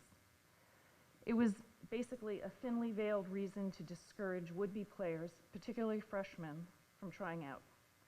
There was implicit pressure for the younger players not to try out in order to keep the co-op team roster small enough so that Fairfield might qualify as a co-op team in this year's state tournament. So I'm here to express my frustration and my displeasure that students were dissuaded from trying out for the high school sport by the academic and athletic administrators of both of the Fairfield high schools. I know and expect that we can certainly do better than that, and we can certainly be more inclusive than that. Ms. Maxim Kennelly. Yeah, back in the fall, first of all, thank you for coming up with the topic. Back in the fall, we have a presentation by both of our athletic directors, both to give us kind of a picture of where we were, you know, our year in the rearview mirror, and also to project out forward. Again, that idea of let us know what you're thinking. And while it was not part of their formal presentation, upon the board pushing the athletic director saying, what else are you going to need? We're not hearing of any needs. To your point, there was a high school administrator who hustled up and reminded one of the athletic directors that there was and I don't know if we know this already yet, that there was a possibility of our being asked for 2 hockey teams, that might be part of this budget request. Obviously, they must not have known it for sure at the time, or hopefully it would have been part of that presentation. So that is something that has been out there, and in terms of the support, I agree with you that has it been presented? I mean, we haven't gotten the budget presentation yet, so we will find out in January if that's something that's going to be put forward, because obviously that would be one of many, you know, budgetary additions that has to get weighed against others. So if it makes the final cut or not yet, I don't know. But that was mentioned back in September, that might be a need, which clearly is a reflection on what happened this past season, which was a very successful and very popular program, which has grown beyond its co-op status. So I can't speak to the meeting. I wasn't there to think maybe people were discouraged because they're trying to keep the numbers down. I don't know, but that's discouraging to hear that. yes, no, there is no doubt that was the purpose of the meeting. And to the point of the co-op team and our eligibility for it, this is not a new program. It's something that's been going on for years. I had somebody who skated 2014 to 2017, and we always sort of skirted that fine line. Some years there were more kids, some years there were fewer kids. You know, you want to be competitive, but at the same time, you want everybody to be able to at least feel as though they can go and try out. Right. So and you can't try out because then you're immediately rostered on the co-op team, and you're kicked, and then we get kicked out of state eligibility.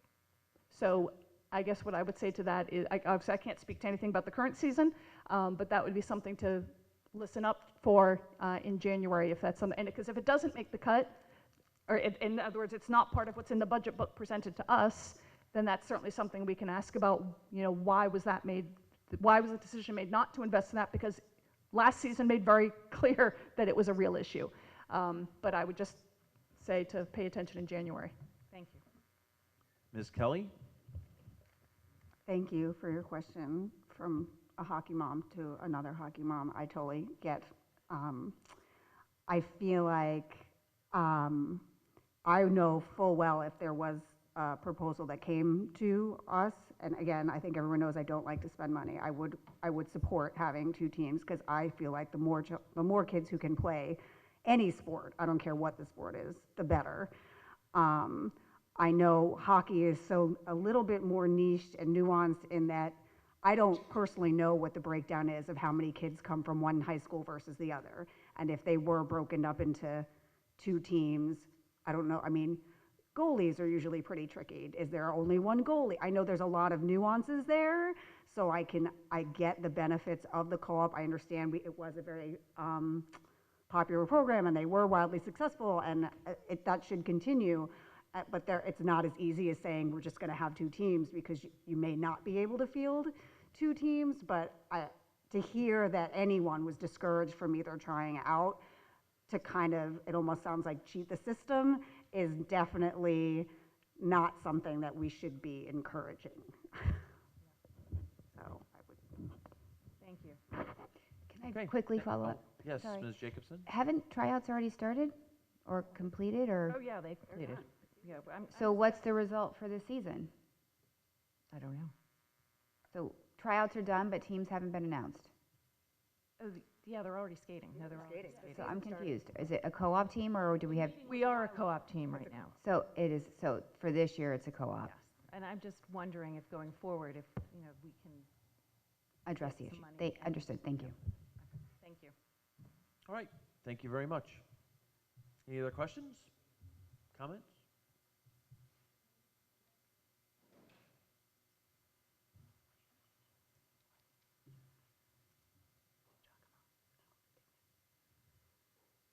Good evening.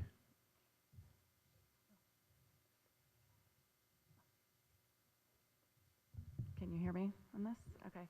My name's Gina Dignan. I just came to ask some questions and offer some comments about the curriculum review process for reading. Is it pre-K or K-5? I just wanted to express my concern with the actual process of reviewing the curriculum. I feel like the process happening here in Fairfield is rushed, and it's right now a shallow process to approve a program rather than a thoughtful, measured review of curricula. Even if you are philosophically opposed to anything that's happening currently in our classrooms and desperately want to change in what and how we teach literacy at the elementary level, I don't understand how anyone can rationally or ethically say that what's transpiring here in Fairfield as a review process follows best practice. I feel like we're missing an opportunity as a community, and I feel like we have an opportunity to examine all levels of data, even if it comes from programs that you might be philosophically opposed to. I feel like we have an opportunity to be innovative rather than passive and reactive, and I think we can actually be data-driven rather than philosophically driven at this moment. So what I'm asking the board is to urge the district to invest money in a program that actually is proven to work. And I agree with a lot of the science of reading research. It is theoretical. I don't know if it's actually been proven to work in classrooms at the Tier 1 level. Maybe you can offer comment on that. But I do feel like we need to invest in the teaching that works for the most struggling readers. And I don't know if adopting a program will do that. So that's all I have to say right now. I don't know if you guys have any comments or questions. And I find this very nerve-wracking to be standing here in front of adults. So, Would anyone from the board like to comment? Ms. Jacobson? Just broadly speaking,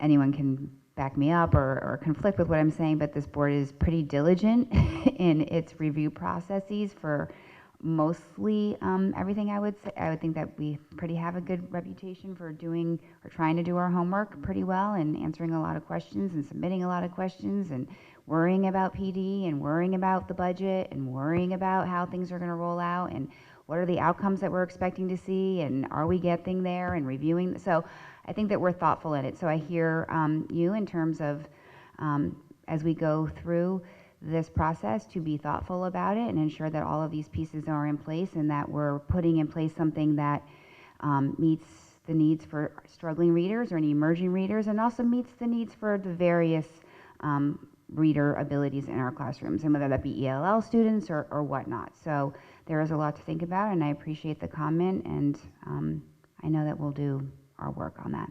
Can I just thank you? And I also meant to thank everybody for your work on the board before I started, but I'm not used to speaking in front of adults. I just wanted to say, though, I don't think that the district has reviewed the curricula that's in place in a way that's thoughtful and measured, and the data wasn't collected on some things that have been put in place that are in line with some of the science of reading research. So I do think that should be asked for. I do think that I don't think it's fair to say to parents who have kids who struggle that a boxed program put on a list by the district is going to meet their needs. But I do think that we can invest money in the teachers who work with students. So I think that by developing a comprehensive assessment system that will assess and is aligned with science of reading as well as other bodies of research will help us identify children and track those children and provide what they need to be able to learn to read and to be able to think. And also, I'm the parent of 3 kids who have been identified as gifted and talented by this district. They came to school having already cracked the code. I want a program that offers a broad reach. And I don't think that any one program can do that, but I do think the district's in a position right now to actually review what's in place that's working, scale that up, actually be data-driven instead of say we're data-driven, and look at all the data and come to a conclusion, and not just get rid of something because it's not on the state list. And I know that we are supposed to be moving towards something that's recommended by the state, but that's not what every district's doing. And I'm sure that if we needed more time to do something so important in a thoughtful way, I think that that's warranted. And I don't want to not move forward. I don't want to not make improvements, but I don't want to get rid of things like writing workshop, because my kids needed that. They needed it. Like, I can tell you they did, and I have all their writing from K to 5. So I just want to make sure that this board's urging the people in charge to be thoughtful and be measured, and because this is important. And I could hear it in the enthusiasm of people on the board, but I also don't think it's fair to say that because we're following a certain approach right now, that we're failing kids. And because we are not failing most of our children. I know we have high needs groups. I know we have kids who struggle. I know we have kids who are twice gifted. Like, you know, there's so many children out there. And I think the parent left who said his child was struggling. And I'm not by any means saying that those kids don't matter. They absolutely do. And we need to do everything we can in a thoughtful way to move them forward as well. Let me take this to the board. Ms. Kelly? Hi. Hi. Yeah, that's what I was getting at before when I was saying I feel like we're kind of throwing the baby out with the bathwater, and that we haven't seen any data on what we are doing that is working. Because, you know, we were given, which I finally went and found in the Friday packet that had the data, but it was literally, I mean, you want to talk burying the lead. It was like this small little link at the very end of the thing, and I finally looked at it, and even still, when I had originally asked for it, Ms. Maxon Kennelly had said, "Are you sure you really want the data? Because there's tons of it," and there is tons of it. But still, nothing really jumps out at me as like, holy cow, we are failing our children. And again, this is not my area of expertise, but I would still like to talk more about the data. I still would like to see what we're doing that is working, because it's working for some kids. I know it's not working for all kids, and I'm not an expert on the science of reading or the 6 approved programs from the state, but I'm pretty positive we can all at least agree that that's not going to work for everyone either. So that's the thing, and that's where I get worried, is that I think that we're saying this new, whatever it is going to be this, you know, silver bullet, and it's going to fix everyone's reading woes. And I think we're all smart enough to know that's not going to happen. And we're still, I know we talk about customizing or fair-fielding it or whatever, but I just feel like we have some things in place. And I personally would be more comfortable, instead of a full rollout, which will appear to be rushed, doing some sort of pilot, something smaller. That is something I personally would like to see, as opposed to just saying, we're just rolling it out, and we're going to, you know, the expression we've been using a lot during COVID was, we're going to build the airplane while we're flying it. And I feel like that's what it's going to feel like, and I'm not comfortable with that. I'm not saying I'm opposed to the science of reading or these projects, because again, I would be lying if I said I knew 100% what's in each one and the merits of one versus the other. I'm not claiming to do that. It's just a very scary thought to me to throw out all the good work that our teachers have been doing on their own, or, you know, more systemically, and just throwing it all in and saying in 6 months everyone's going to be ready to do it. And so I share a lot of your reservations. Ms. Gerber? Yeah, thank you. I share the reservations of you and board members who have those reservations as well. You know, we were due to have an English curriculum review. I mean, obviously that happens. I've been on the board long enough that it's been a while since the last one, and I understand English is actually something that I'm very interested in. I majored in English. I worked in publishing, so it's, as opposed to like math or other things that I really am kind of a little bit flying blind. In this, I really feel very strongly about, and I'm never averse to change. We can always change, and there are certainly things that I think our curriculum does not do for some of our students and can do better. But for me, a lot of it is about the timeline, the speed with which we appear to be doing this, and the apparent cost. That is very troubling to me, that I'm just not clear how this is going to work. And again, having been on the board as long as I have, this is a very different process this time around. And in this case, I think different really isn't good in that case. That I liked the process of getting the materials and being able to review it and have conversations and have discussions and ask questions. And at the last meeting, I did ask a lot of questions, but they were really more kind of hypothetical, theoretical questions because I don't know what the curriculum is. I don't know if anyone does. Well, no, I know, and that is concerning to me and frustrating to me because I am not averse to change, but I am averse to change being made that comes with an enormous price tag that I don't really know what's inside the box. And you know, I am concerned because we're coming up on budget season, and I imagine this is going to be in the budget, and I still don't understand what this is and how it is going to work. And I have no doubt that, you know, I've heard some people speak very highly, again, theoretically, of what this possibly could do that will help students, and I am all for that. But I'm also very concerned about approving something that I really don't know what it is. Ms. Maxima Kennelly? Thank you for the question. So obviously, I made pretty clear where I stand on the idea of this. Yeah, But I'm a little scared, actually. Okay. Well, but keep in Of mind, you I'm only one. personally, because you're very forceful.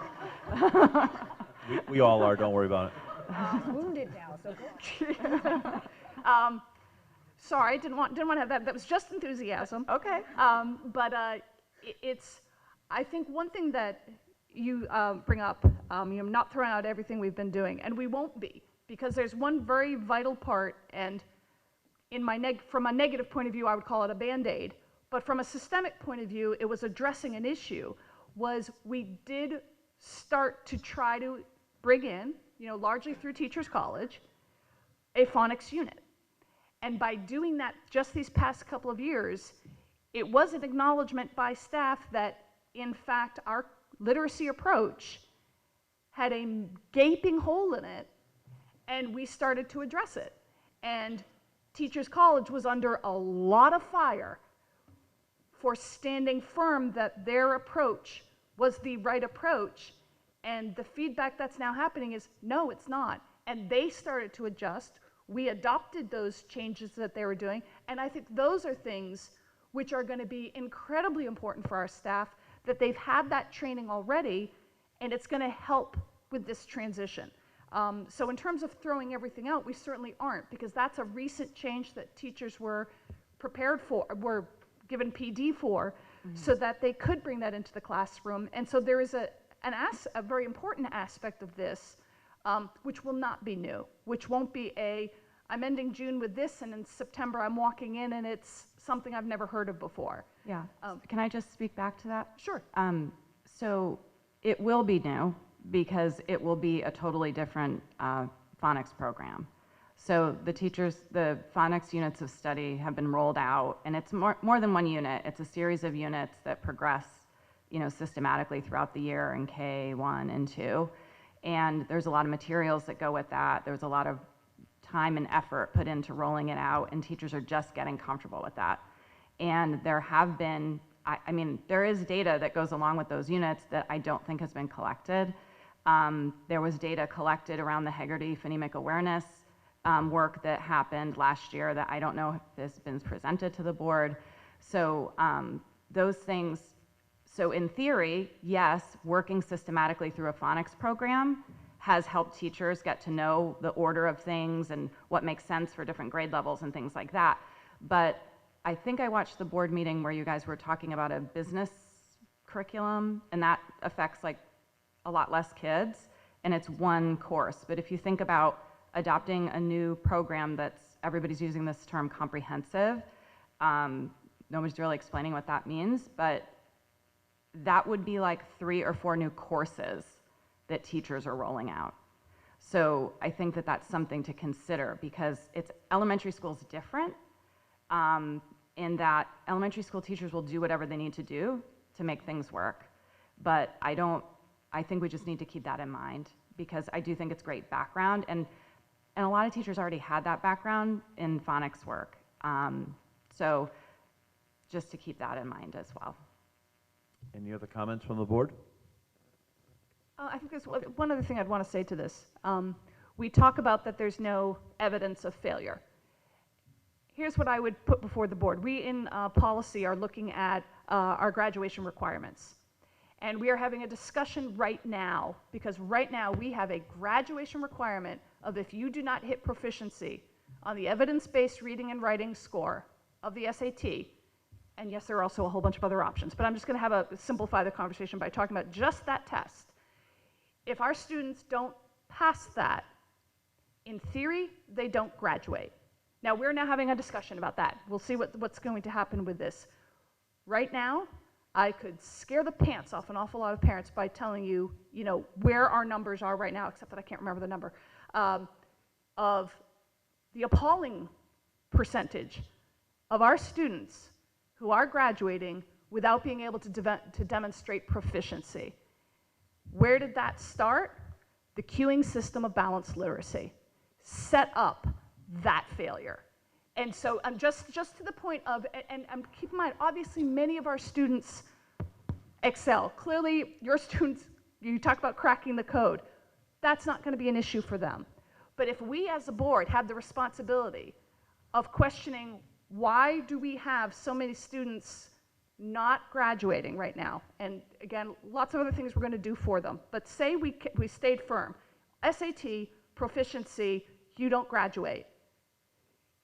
To say that we would have an emergency on our hands is an understatement. To say that we would have a systemic failure on our hands is I'm not talking 700, I'm talking proficiency.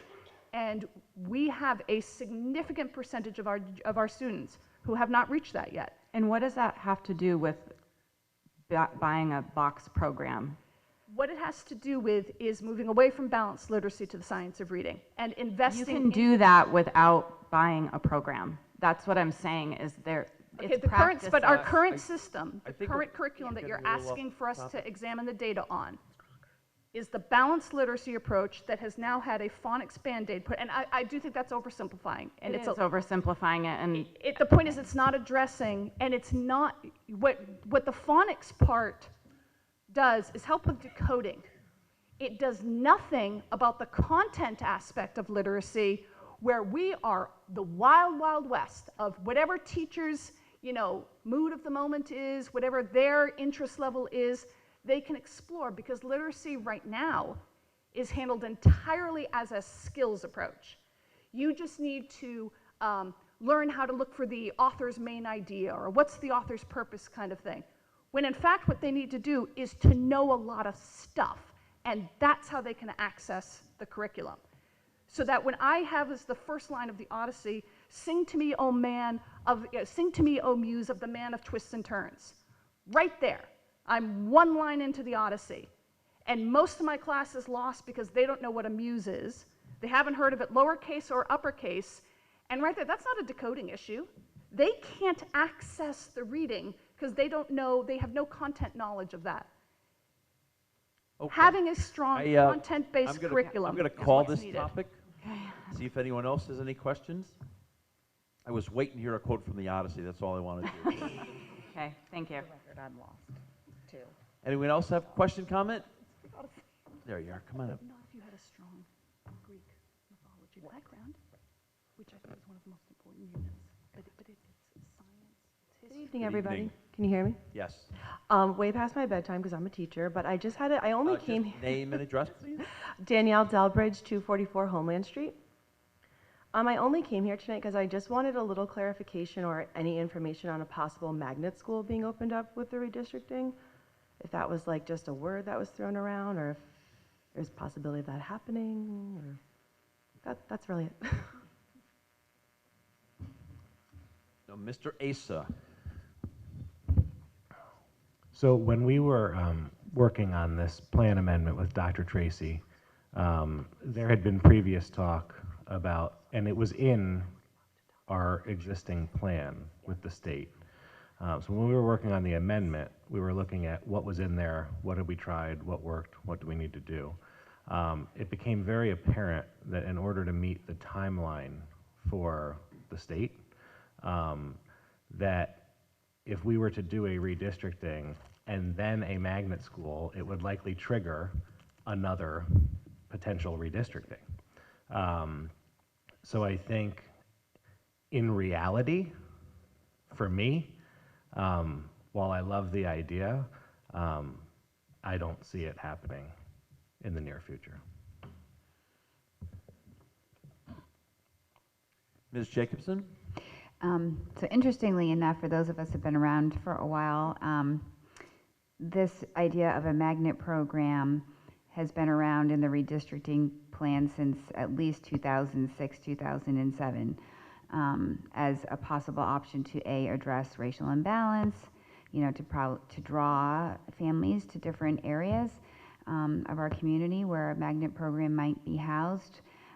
But I think that there's a couple of issues with that. I think it's super exciting to think about the opportunity that that might afford, and to do it just because we think we should do it, not necessarily because we think it's going to do better, help us with redistricting or racial imbalance, because there's no guarantee that we could build Disneyland on ice and people would still say, I'm happy where I am, right?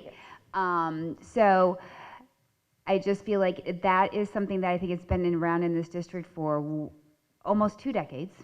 It's never really come to any fruition beyond the concept phase. I think it's an interesting idea for us, I guess, for 2 more decades to talk about, but I don't think it would be helpful necessarily to build into a redistricting plan or to resolve racial imbalance, because that is a voluntary nature, a magnet program. It's not a mandatory, so we couldn't count on it to help us in that way. But if you're coming to us and saying, are you still considering a magnet program, and you'd like to share any ideas on a magnet program as its own merit, then I'm sure that we would love to hear that. Well, coming from a district that has magnet schools, I don't want to give my opinion too much because that's not what this is for, but I worked in a school in New Jersey and Connecticut that were both IB schools, and I do have a lot of concerns about them. It sounds great, it looks great, and there are really good things that come out of IB, but as a taxpayer in Fairfield, I'm very concerned that a lot of people don't really understand what it is, and I just want to make sure the board lets people know what it is before they would go forth and go with it. That's really my concern. Because a lot of my friends who are not in public education don't understand what magnet schools are or IB. So it was just in the board. That's all. All right. Thank you. Appreciate your comment. Thank you. Any other comments, questions?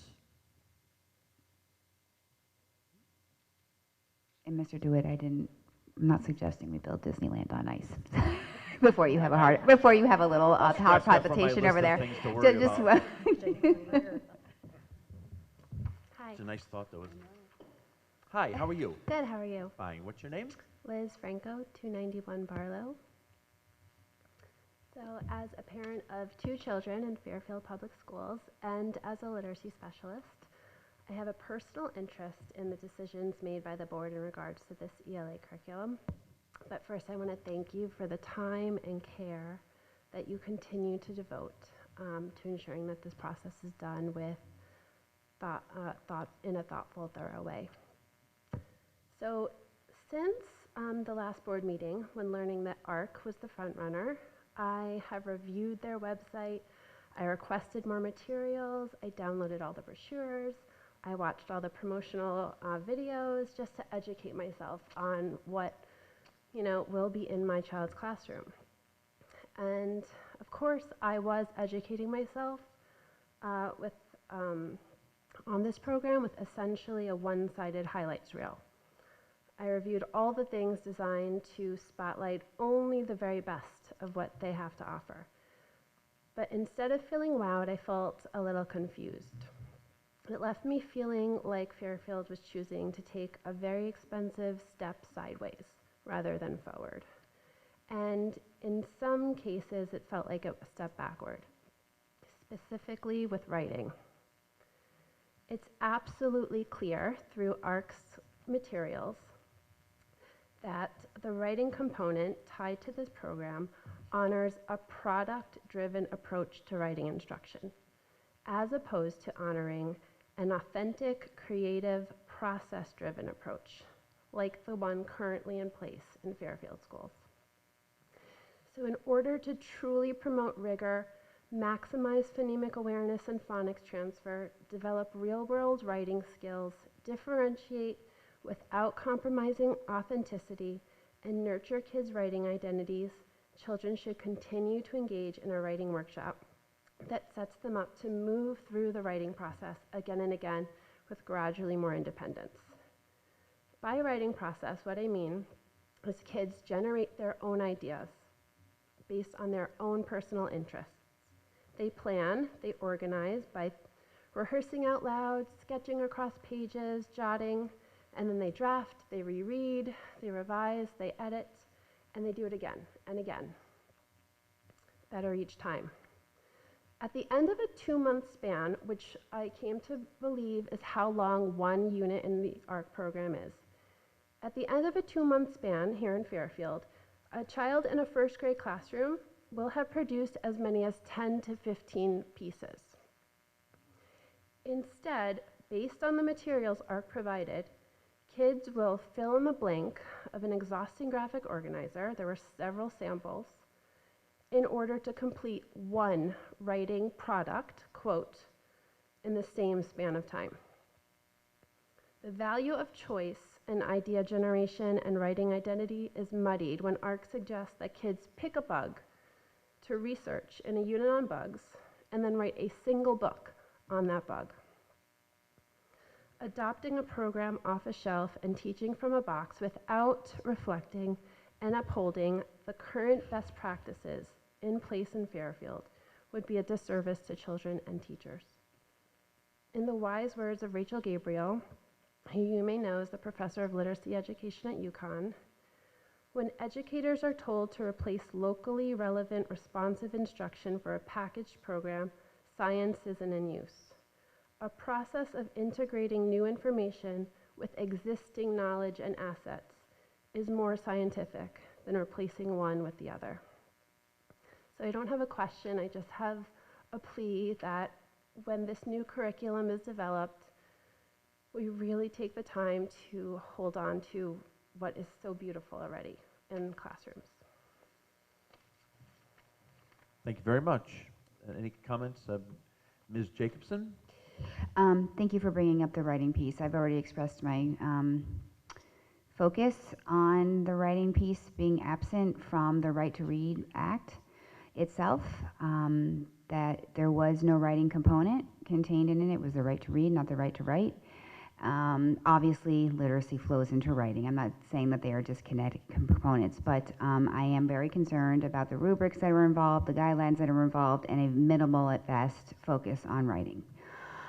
So anything that we're looking at is not really looking at that piece. I'm sure our staff will be looking at this piece. I've already raised this. I think administration is aware that we're going to be asking a lot of questions about the writing component and how we will quote unquote Fairfield it, or what we're going to supplement with it, or how we're going to address that. So believe me that it is, it's noted, and it's already been made aware as part of the process, because I agree with the concern on that. Thank you. Ms. Guernsey? Thank you, Ms. Jacobson. I echo your sentiments and all that. You captured it so well, and really just wanted to say that your comments really resonated with me, and I share a lot of your same concerns. And as a creative arts person, this part of creative writing or writing from your own space is really critical to me personally. So I'll be looking for that too. Thank you. Wonderful. Thank you for your time. Any other questions, comments?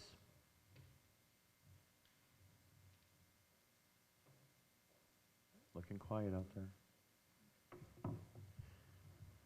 Going twice? Okay, Ms. Jacobson, I yield the meeting back to you. Okay. You know, since we have a couple of minutes, I will open it up for any board members that have anything briefly that they'd want to comment.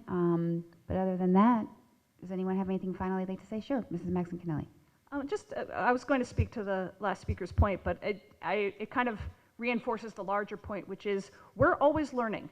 I thought that some of the points that that speaker made, those are things I didn't know about. I know about the science of reading. I don't know specifically about the ARC program. And hearing that about writers, that's where your emails are so valuable, and this moment for speaking was so valuable, because that's absolutely given me some questions that I would like to follow up and ask. The one thing that I know is that any program we get, we're not having to use all of it. And that's not an excuse to just say, but so that we can just move ahead with it. Not at all. Because obviously everything in there is undoubtedly there for a reason, but we will be fairfielding this. Do we have the time to do it correctly? That's something we all want to know. Are we going to have the PD to fairfield this and to train? Do we know that? But specifically to the writing, you know, that I find that was invaluable feedback. And whether it had been here at the podium or through an email, it's very interesting to learn, and we're just going to keep learning. So I appreciate those comments. All right, so first, everyone who came tonight, thank you so much for taking time to come out and speak with us tonight. Everyone who's watching from home or watching after, thank you for joining us this evening. And I think that these opportunities to engage in this way, besides the 3-minute public comment, are wonderful experiences for all of us. And we look forward to doing this more as we get into these conversations. So the last thing I'll say for this evening is it's a marathon, not a sprint. We're going to be having a lot of conversations, a lot of meetings, a lot of important topics coming up, budget season's coming up.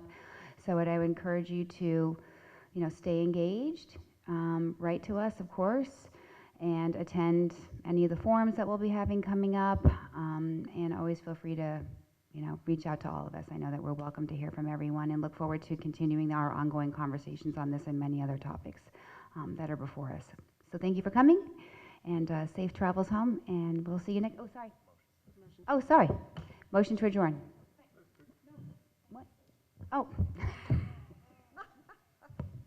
And thank you, Mr. Moderator, for helping. You're always so wonderful. We appreciate you. Thank you yes, thank you very much for coming. For having me. All right, motion to adjourn. Mr. Peterson, second. Mrs. Vitale, all in favor? Motion is unanimous. Good night, everyone. Thank you.